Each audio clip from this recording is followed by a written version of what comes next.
It's good to see you again, sir. What's up, my man? How are you, man? I'm good. How are you?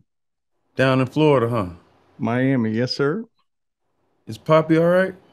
Poppy's all right. He's hanging in there. He's approaching 80, but thank you for asking. That's nice of you. I think we got you in trouble with Jamarcus Russell the last time we were on. It does. It doesn't. You know who? It doesn't matter. I definitely ain't getting in trouble with anyone.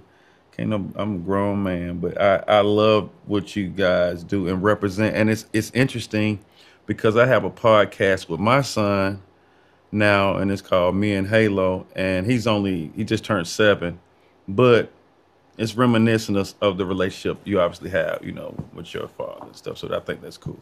That's very kind of you to say, sir. Thank you for being inspired in some way by what it is that me and Dad did. It was greatest blessing in my professional career to be able to grow old a little bit with him on television. That's dope. That's dope, man. What is it that you're doing with Amazon? How did you get involved with this live stream concert that they're going to be doing after games? They're going to be doing it every week.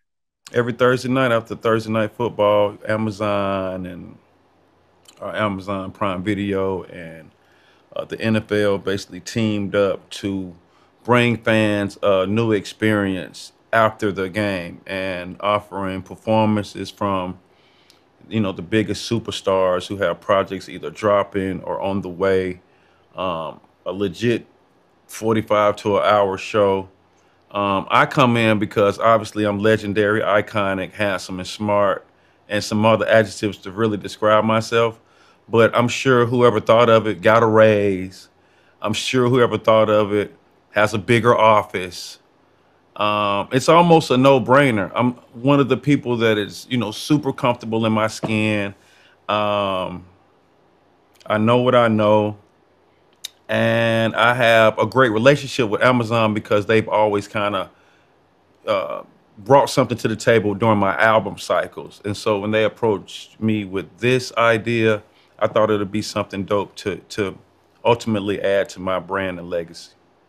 Is it true that because you threw smart in there, and there are some things that are true about your education, some that aren't? You've debunked the master's degree thing, but you did graduate second in your class at some point, did you not?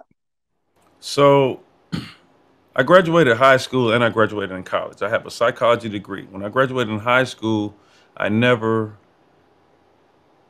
I didn't make a C until I got to college, but I think my grade point average in high school was maybe a 3.7 or something like that. But I can't even tell you now if I was second, third, or fourth because it's been decades ago for me, over a decade for me. But I can tell you that I enjoy being on top of my game as far as being someone that is always yearning to find or to have that intellectual stimulation. You know what I'm saying? I enjoy good conversations. I enjoy. I read. I do little things to stay on top of my game. So Are there a lot of stories that you look at in rap that are like yours? Because it's a pretty unusual story, is it not? The reinvention later in life. I think I see people trying to do it. For me, it was.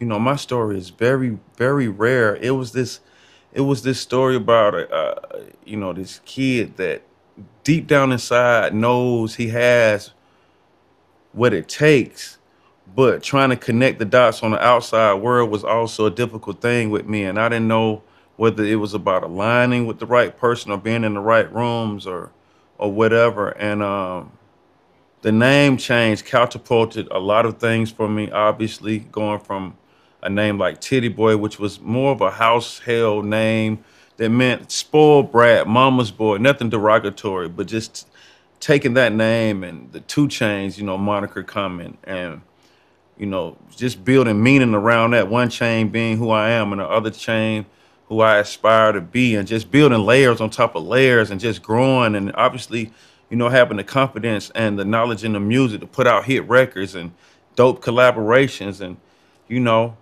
it's very rare. We don't see it a lot. You know what I'm saying? And I use a lot of things that I learned outside of music and implement it in my music. And a lot of brands, huge brands, they rebrand every 3 to 5 years, whether they alter their logo or, they doing a slogan or something like that. So I implement a lot of that with my music and my style.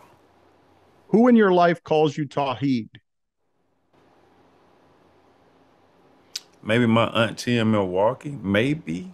And I have family in Milwaukee. I think my cousin, I think my cousin and my aunt probably are the only two people in the world that call me Tahid that I can think of. For Everybody real. else, everybody else, that it's just Chainz now, right? My mom calls me Tit. My wife actually calls me Tit. My friends call me Tit or Tony. That's like one of my aliases, Tony from the streets. A lot of people call me Tony, but no one really calls me Tahid. It doesn't bother me if you do.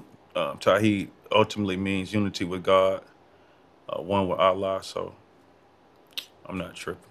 What are the details you can give us on your chain collection? What are the relevant details? I have a lot of chains. Is that No, I know that. I want more details. That part I assumed that I'm familiar with. I have a I'm lot? okay, but that's the most I'm getting in terms of details. Nah, I mean, what you want to like appraisal? I'm not. I have a lot. I was just shooting my show. Most expensive is the last maybe month or so, and I started bringing everything out of the safety deposit box, and it's heavy to carry these bags, through the airport and stuff like that.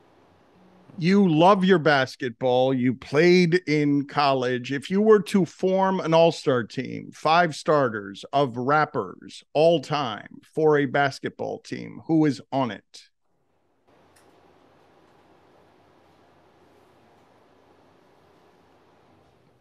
I don't want to do that one. That one gonna be the clickbait to get our interview going.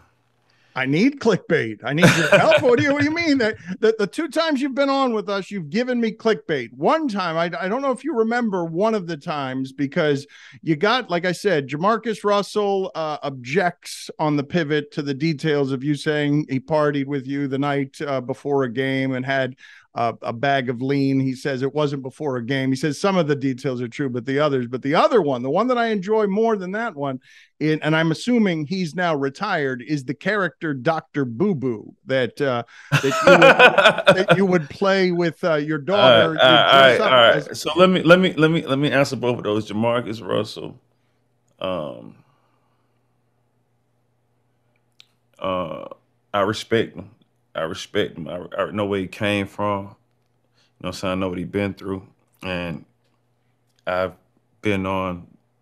I've had a drinking issue before, back in the day. So I don't have anything to say about Jamarcus. And then as far as Dr. Boo Boo, that was a name that I used to be able to trick my kids with. But literally, one of my kids got sick recently, and I said that, and they looked at me like I was crazy as hell. Like I was like really trying them, and I was really just trying to make them smile and feel better. But Dr. Boo Boo he's moved on. He's been kicked out of the house for a couple of years now. My kids are like, no one is going for that. And then as far as the hoopers, it's a lot of people that play basketball that are now rappers. And I always think that's cool that if you had some type of life before, like, music, like, and it was in sports. So I have seen straight up a handful of rappers that can really hoop and ball. And if they did it consistently, it probably could be something like, with anything. But it's like with with rappers, we're always like, one day we'll see each other like, let's hoop Wednesday. And it's like literally once every other month. So it's really, it causes for a potential to have an Achilles or sprain or knee or something like that because we're not heavily active. But I do know 5 to 10 rappers that can get out. and you'd get in trouble if you excluded somebody, or I don't know what is No, the controversial part no, of this question. that was really good, Dan. As far as using the word "get in trouble," knowing that my masculine part would be like, how the hell can I get in trouble? But I'm still very high in intellect, and I just don't feel like naming other dudes' names. Like they know who they are. They can hoop. They know. I mean, we seen J. Cole play for a team overseas. We know Quavo has won MVP at all star and things like that. We know who can hoop.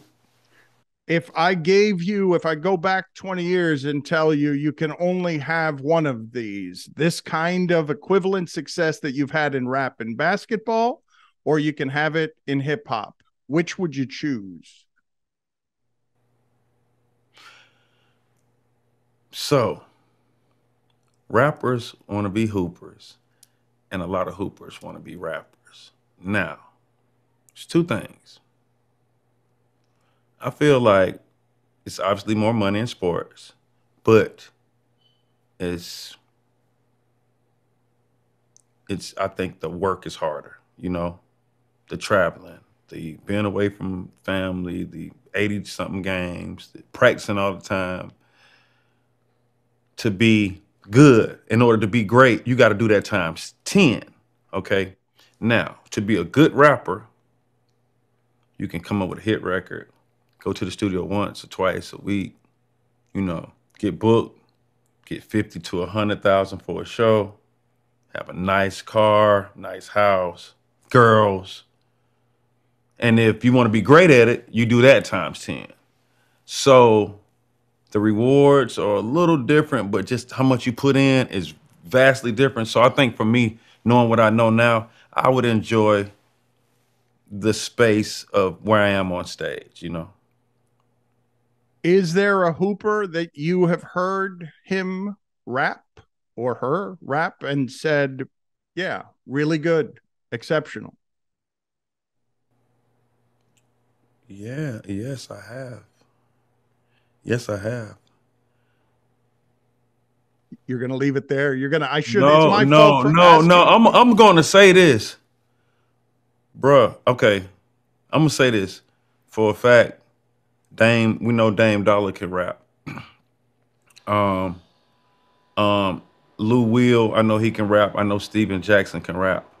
But I think people don't realize how hard Kevin Durant is. I There's don't your think people there's your know that. there's your clickbait.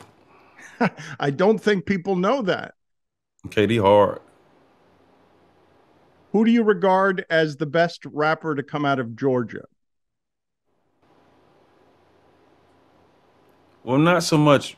I guess you say rapper, but I'm a huge Andre 3000 fan. I read an interview of yours where you talked about both working with Dre and Dre, pushing you a little bit, and working working with Andre 3000. I've been blessed to be in the studio with Dr. Dre and Andre 3000, who are at the highest level at what they do, right? And it's just things that you take with you, and from just being in the same space as those guys, and just understanding the history and their longevity. Talking about me, and their longevity and their humbleness. And Dr. Dre is a super humble guy. Welcomes me in his home anytime. Dre is a really dope creative who always, you know, thinks outside the box. So I've been blessed to be in the same room with both of those guys. Is there anyone that you find yourself awed by, where it might be younger? Perhaps that's not something that happens very much now, but somebody in the game that you're so humbled that you feel genuine awe. It probably would be rest in peace, Kobe. Every time I shake his hand, see him at the game, just thinking about it now, I would definitely be in awe. Just like that was he won them ones. So that's for me, no doubt. I remember that anytime I see him, I would just light up. Now, his rap, though, and I say this with the most respect, I don't believe that his foray into rap was something that he would put in front of you and that you would say was necessarily as good as Durant's. Well, I don't know, cause I know Kobe when he did it, he took it seriously, and he's was bilingual or something. So I'm sure he can put some bars together, throw some Italiano in there. You know what I'm saying? And who knows? AI was dope at rapping. Like people can actually do this. It's not like It's not science, you know. If you study the game, if you're a fan, you know, no, everybody just can't go get on an NBA team like because they got a sweet jump shot. But a lot of hoopers are able to put out a project. A lot of rappers your age castigate the rap of today, calling it mumble rap or being condescending about it. Your thoughts are what about the way that the entire game has changed? I don't think people say mumble rap anymore. That was old, probably like 3, 4 years ago, pre-pandemic. I don't even hear people saying mumble rap. I think everybody's ears has caught up to the new sounds and the new waves and technology. So I don't think it's so much mumble rap. Everything has to change and form, and as time goes on. So personally, as someone that is at my age, as you would say, I feel very comfortable about where the music industry is headed, and where artists my age are headed, still getting booked, still picking up bags. So I don't think that I don't even hear the mumble word anymore, honestly. So I think when it was out, I think people kind of act like they ignored it, but they paid attention and they started crossing their T's and dotting their I's. Last I checked, it costs $100,000 to get you to feature. Is that has that price gone up? How does that work? Can you take me through sort of how it is that it happens that you end up featuring with somebody? It's just business. Oh, is it just a delicate area, or it's not something that that you wish to elaborate on, like how it is that somebody comes about getting to collaborate with you? I mean, it's a lot of ways. If somebody wants to work with me, it's different ways on getting in touch with me. If we are obviously friends in the industry, that number may not apply to them. If it's somebody else, if it's management involved, if it's for a movie, a television show, if it's for your show, or it's just different reasons on why the bag could be bigger than that or smaller. So that's why I would say it's just business. You got to know loyalty very quickly, though. You were you naive? Were you naive 15 years ago that you thought that loyalty wouldn't be tested when money and fame and success arrived? No, I don't think I've ever been naive. Just hadn't probably experienced it. And then honestly, I have. I'm from the streets before I started doing music, so they share similar qualities actually. And so, what are you thinking of there when you say that the loyalty was less than what you would have expected, or I expect demanded? No, I didn't say that. I just said how things, 15 years ago, what you learn on the way. And this could, like I said, have to do with music, streets, podcasts, cooking, whatever it is. Along the way, you'll learn. If I was a chef and somebody didn't come in to work for a catering service, that would be a lack of loyalty. If I was in sports and a player didn't do what he was supposed to do. These are things that I'm talking about. I'm not talking about something specifically towards me or dealing with something naive with me. I'm actually a little bit ahead of my time. I'm highly intellectual. I'm a super duper player, great father, and I have really great intuition on things. So I can't say ain't nobody pulled a fast one on me, but I'm not putting all my eggs in one basket and trusting something like that anyway. I just got more game than that.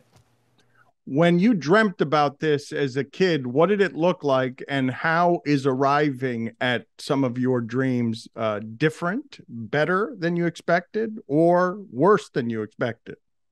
Well, I used to write my autograph when I was young, and I see my son doing it now. And when I saw my son talking about autographs, I realized that I really manifested this life for me because as a kid, I was already preparing what my signature was going to look like when I would be in a rush and somebody want to stop me and get one. And look, I'm right here with you right now. And not to say that that alone did it, but the mind is a powerful tool.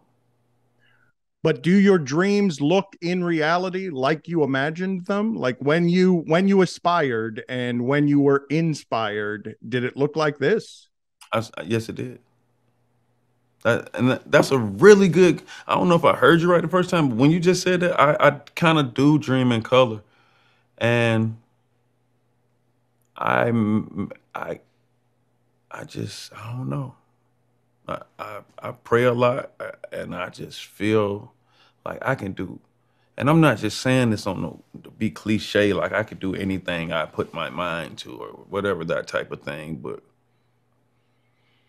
It's kind of like that a little bit. I think it is. It's kind of like that though. It's kind of like that. I have a very strong mindset.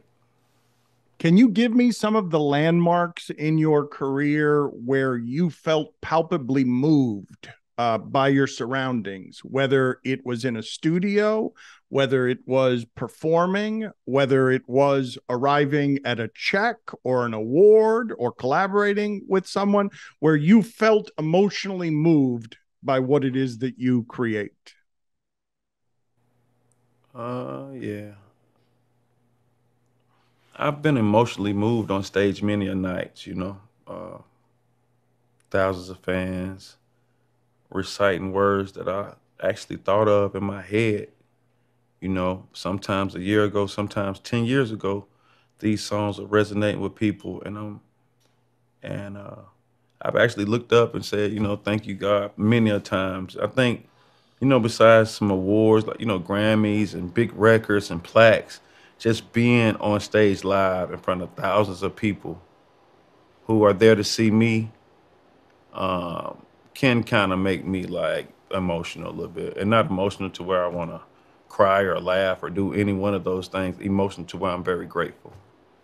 But not a particular setting or city or amphitheater. Is there any place that you could take us to that I'm conjuring now by asking you about it? It would be different venues, but the common, I think, theme for me would be stage, whether it's Atlanta, New York, Florida, kind of that place for me on stage, looking at people in their eyes, you know, different ages, different races. You know what I'm saying? That connection for me is it. It's not a particular one venue. It's the stage itself, being on that, standing tall and just knowing that, 15 years ago, all these people wouldn't be in this room for me. So that's what pulls my little string. Can you give me a name of someone who was a fan of yours that it caught you off guard? You were surprised. You shook their hand, you met them, you talked to them on the phone, and you were like, I wasn't expecting you to be a fan of what I do. A lot of people are fans of me. I'm a cool dude, but I know I think one person that came to a couple of my shows and invited me out a couple of times, probably Leonardo. So it's cool, dude. Leonardo, can you tell me a little bit about what you did? No, why, why, no, why because not? I'm not. I don't want to do that. I don't want like. I think he's a cool dude. He enjoys what I do, and I'm a Leonardo DiCaprio fan. So it's like it's cool to have that. Real talk. It's real cool to have that kind of relationship. I imagine that you have opinions on what's going on politically in Georgia. Is that something that you share, or do you stay out of that game? I don't want to talk about nothing political, please. That's why I asked the question the That's way a that good. You that's the you way. know how to ask them, but I know how to answer them too. So Well, I'm not trying to trick you. I sense it. We've talked enough, and you've done enough of this that it seems like I've got a little bit of a shield up. That you're afraid that I'm going for gotcha, and I'm just asking you questions because I'm curious. I'm not trying to trick you on anything. oh no, I know that. I don't think you're trying. That's not. I'm not even thinking that way, brother. Honestly, I'm not. But though I heard the word politics, and I just don't want to speak on it. That's all. Who is somebody right now that is doing it that you're like, that person is changing the form, that person is testing boundaries, I like what that person is doing artistically, they inspire me? In what space? The hip-hop space. Hip hop. I like what this person is doing. They inspire me. Oh man, all artists inspire me. That's not what I asked you though. That's not you you know This like pulling teeth, Dan. You know what? You know what's going. You know what? You know who I am. I know who you are, right? I know. So you're just gonna have to deal with it, Dan. No, but yes, I know who you are. But here's the thing: sometimes I ask the question that lures out Doctor Boo Boo. Yeah, there's no telling what angle it is that happened that I have to do. Where next thing you know, you're on your hands and knees, you're wearing a doctor's outfit, and you're attending to your daughter's needs for an hour as a pretend doctor. I never know the question that's going to lure that guy out. Yeah, I've done that before. I've done that for my kids before. I try to, if they sick, I try to get the sick from them. Like, give me your code. I get close to them. I do all that. But like I said, Dr. Boo Boo, he got kicked out the house. The kid's not going for that anymore. And then, you know, I'm following you the whole way, man. You my man's, man. You know, I rock with you and the fam, man. I just know what's going on. That's all, man. So, but I don't have on a shield at all. I'm actually enjoying talking to you because I think you're very articulate. You know what I'm saying? You always know what you're talking about. So I like that. Well, I appreciate the time with you. I always appreciate the time with you. Again, I should let the people know Amazon Music recently announced the launch of a weekly live stream concert series. And it says music's biggest stars. Is that all you're giving us? Is just the generic music's biggest stars? Or you're gonna tell people who some of these stars are? Well, yeah. I'm just gonna tell you biggest superstars because obviously they need to do what they need to do business wise and promo wise, and then it'll kind of give people. Next week we have Kane Brown. I can announce the person that we're having the next week, but moving too far ahead. And I already know. Obviously, I've already done different drops and commercials for so many dope and talented artists. Some that I have been able to watch on stage, and some that I haven't. But I just can't give them the whole list. And you know they're not paying me to let the cats out the bag. Now you know that. You just know that.